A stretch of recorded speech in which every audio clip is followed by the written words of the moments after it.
inaugural CURiE Journal podcast author interview. We are very honored to have Lawrence Berk, the journal's first article publisher, with us. I'm Jessica Schuster, the current editor-in-chief. And we are hoping to walk through Dr. Berk's article and pull out some important findings from the article. And Dr. Berk, why don't you get us started by telling us a little bit about your journey into radiation oncology and where you are right now? So I came in through the back. I actually come from a very medical family. There's about 40 or 50 medical school graduates in my family, and I rebelled. Decided I was hopefully going to do history and philosophy of science, and applied to Cambridge and Johns Hopkins and got accepted. And Hopkins said, "We're happy to have you come, but we should let you know there are no jobs in this field. There never will be." And so I went on to actually get a PhD in chemistry, still getting the interest in history. Got a PhD in physical chemistry, non-equilibrium thermodynamics, then went on to work at a research center designing batteries and fuel cells for a few years, realized I preferred the ego gratification of medicine, went back to medical school, and my father and brother are ophthalmologists, so it was assumed I'm going to be an ophthalmologist, and I assumed it too. And I went in the match, but the fourth year, I realized I didn't like ophthalmology. And so I withdrew from the match, but now I had no residency. So I wandered around, and the people who seemed most happy were radiation oncologists. And so I went to a surgical oncologist and said, "What do you think about radiation oncology?" And he said, "Well, they seem well read." So it seemed good to me. And I ended up applying out of the match for radiation oncology to the Joint Center, Harvard, and Penn, which at that point was Penn Fox Chase. With the deal, I do a year research up front and then the residency, and Penn accepted me. And so I did that and ended up working for Penn for a while, then into private practice, then Moffitt, then University of South Florida, where I was chief, and now I'm back in private practice. Wonderful. I think it's always fascinating to hear people's journeys, particularly given radiation oncology is kind of a very niche field, and you do kind of have to stumble upon it in a way. But I agree. I think most of us are still pretty happy. Great. Tell me just a little bit about what got you interested in this particular research topic. So start with kind of the article title and give us a little background. Well, this actually don't have the article in front of me, but this is a meta-analysis of Hemibody Irradiation for bone metastases in prostate cancer. To go back, I used to actually be somebody in radiation oncology. I was one of the vice chairs of the Radiation Therapy Oncology Group, the RTOG, and for, I don't know, maybe a decade, I was chair of symptom management. I was on the first ACRO Bone Mets statement. I was the second author, but only because it was alphabetical. And so I'm well aware of bone metastases, and Hemibody irradiation was still talked about back then, although even then almost nobody was actually doing it. What got me interested in it now is I was looking at the research being done with the radium-223 and the PSMA showing survival advantage in basically doing whole body irradiation therapy. And I had looked into Hemibody a long time ago, and that's what it was. I mean, Hemibody irradiation is just that. It would go from L4 to the top of the head, and it would go from matching L4 to the bottom of the feet. Not always, but sometimes. If there were no skull mets, they wouldn't do the head, and if there's nothing in the lower legs, they wouldn't do those. But it really was very wide radiation therapy. If this was a successful treatment, then that would question whether it's a more cost-effective approach than the radionuclides. So I delved into the literature, realizing that the literature from the 80s and 70s is not good literature, but nonetheless, the people who were doing it were pretty good. uh, Salazar, Rubin, and such. But unfortunately, the way it was presented wasn't. Um, so again, just to give a little background on what Hemibody was. First off, when I was still with Moffitt and USF and I'd lecture the residents, I would try to explain how badly we did things when I started. To do dosimetry, we took a piece of solder wire, put it around the patient, took it off the patient, put it on a piece of graph paper, sketched the solder wire onto the graph paper, and did calculations on that one plane. We had no idea what the internal organs were. We had no idea what was going on off axis. And we had very limited capabilities of changing anything. We pretty much came in 4-field box or APPA. So we're talking about giving 8 gray lower hemibody and 6 gray upper hemibody APPA without any real planning.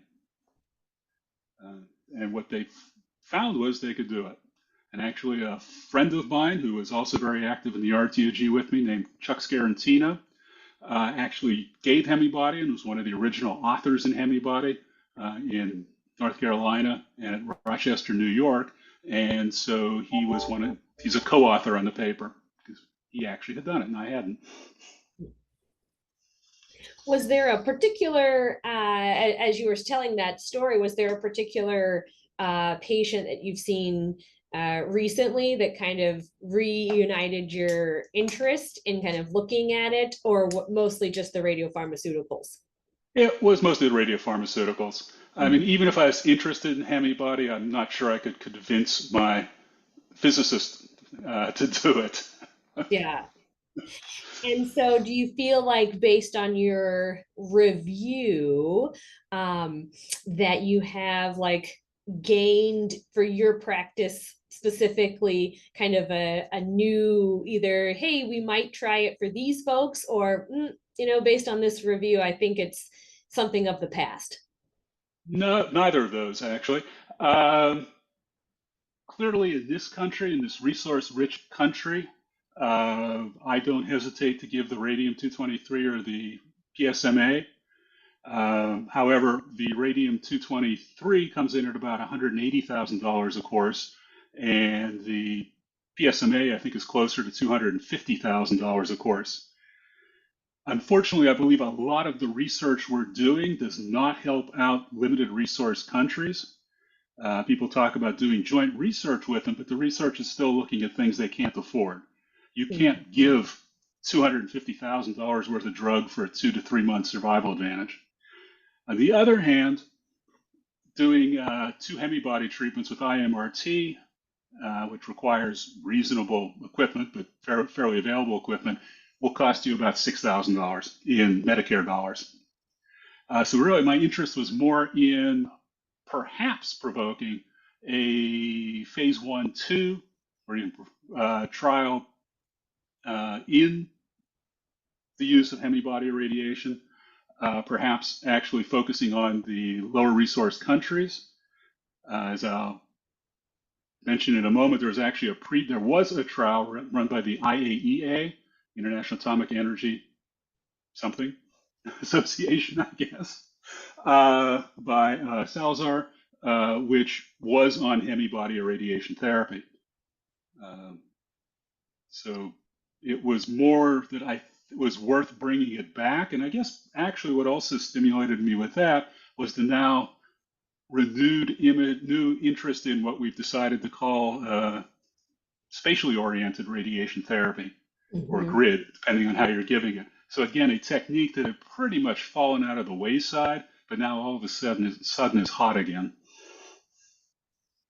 No, it's true. They've just come out with kind of some consensus guidelines for people to be doing spatial radiation, or at least trying to do it uniformly. There's just a grand variety of new things that you can manipulate with doing spatial. And so, yes, you're kind of utilizing it. Now, I think as I was reading the article and thinking about Hemibody, I think the the global health perspective, I think, is very interesting. And that is, you're absolutely right, that kind of a call to action almost for groups maybe that have affiliations with groups in lower resource countries of, what the potential for utilizing that as a replacement for someone who would otherwise been a candidate or maybe recommended here for radiopharmaceutical. What, given your kind of deep dive into the literature, I think one additional kind of follow-up that I might have is, people's kind of discussion of, well, why don't you just wait till something hurts and give the kind of palliative focused versus palliative Hemibody, and kind of based on your review, thoughts on that topic.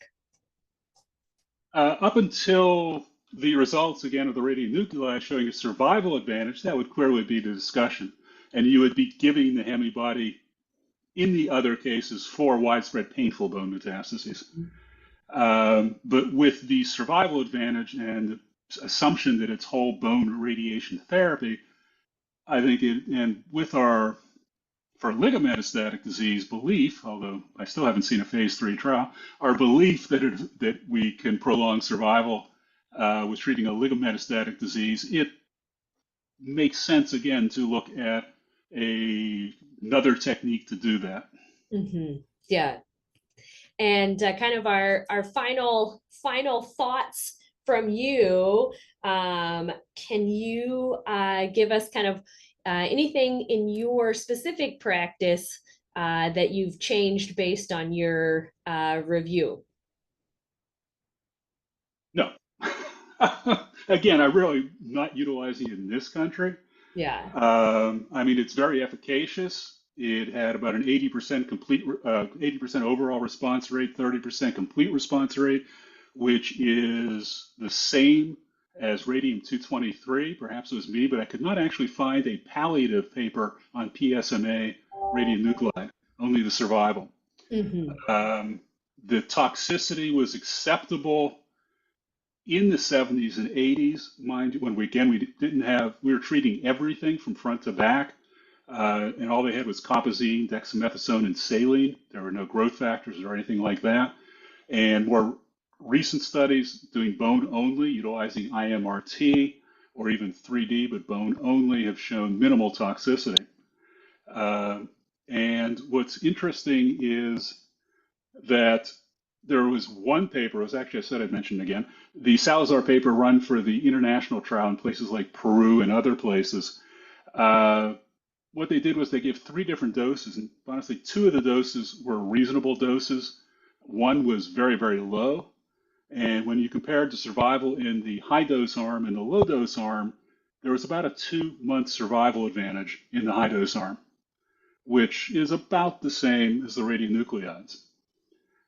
So really my impetus in doing this was not so much in changing my practice, but in trying, although I know it may be very difficult, to get either phase 2 trial or preferably a phase 3 trial against the radionuclides of Hemibody irradiation. Yeah. Well, I think that leaves us with a couple of calls to action, that one there, and also, kind of a potential partnership in the global health realm. And so certainly, if you have any other final thoughts that you didn't get to say based on my questioning, this is the time. Otherwise, we just thank you so much for your interest in the field of radiation oncology, your service to the ACRO College and to radiation oncology as a whole over the years, with your participation in the RTOG and obviously academic centers, and then of course for your patients currently. So glad to have you as our first podcast guest author. I appreciate your inviting me.